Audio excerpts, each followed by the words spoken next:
স্বেচ্ছাসেবক দলের ৪৫তম প্রতিষ্ঠাবার্ষিকী উপলক্ষে কেন্দ্রীয় কর্মসূচির অংশ হিসেবে খুলনা সদর হাসপাতাল প্রাঙ্গণের চারপাশের ময়লা আবর্জনা পরিষ্কার, ডাস্টবিন স্থাপন কর্মসূচি পালন করেছে খুলনা সদর ও সোনাডাঙ্গা থানা স্বেচ্ছাসেবক দল।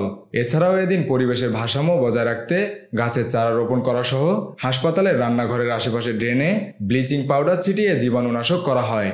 বুধবার দুপুরে খুলনা সদর ও সোনাডাঙ্গা থানা স্বেচ্ছাসেবক দলের আয়োজনে এ পরিচ্ছন্নতা অভিযান ও বৃক্ষরোপণ কর্মসূচি চালায় খুলনা সদর ও সোনাডাঙ্গা থানা স্বেচ্ছাসেবক দলের নেতাকর্মীরা। পরিচ্ছন্ন অভিযানের প্রধান অতিথি হিসেবে উপস্থিত ছিলেন স্বেচ্ছাসেবক দলের কেন্দ্রীয় সংসদের যুগ্ম সাধারণ সম্পাদক এস.এম. গালিব ইমতিয়াজ নাহিদ। কর্মসূচির উদ্বোধন ঘোষণা করেন খুলনা মহানগর স্বেচ্ছাসেবক দলের আহ্বায়ক মোহাম্মদ মিরাজুর রহমান। পরিচ্ছন্ন অভিযানের সার্বিক ব্যবস্থাপনায় ছিলেন খুলনা মহানগর স্বেচ্ছাসেবক দলের সদস্য সচিব ইশতিয়াক আহমেদ ইস্তি ও সিনিয়র যুগ্ম আহ্বায়ক মুনতাসির আল মামুন।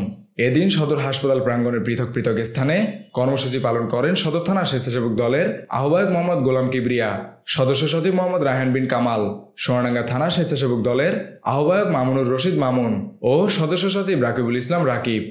আমরা আজ এই খুলনা সদর যে হসপিটাল ২৫০ বেড শয্যা বিশিষ্ট হসপিটালে এখানের আমরা আশপাশ এবং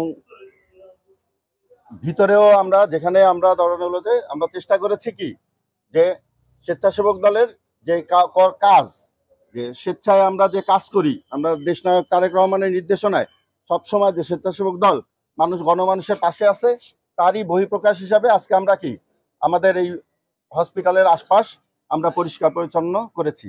আজকে সদর থানা ও সোনাডাঙ্গা থানা সদর হসপিটালে আমরা পরিষ্কার পরিচ্ছন্নতা নিয়ে কাজ শুরু করে উদ্বোধন করি। এরপরে আমরা গাছ লাগাই। এই হসপিটাল কর্তৃপক্ষ নিয়ে আমাদের এর আগে খালিশপুর থানা স্বেচ্ছাসেবক দল একই প্রোগ্রাম করেছে। বিকালে আপনার দৌলতপুর ও খানজানি থানা একই কেন্দ্রীয় কর্মসূচি পালন করবে ইনশাল্লাহ।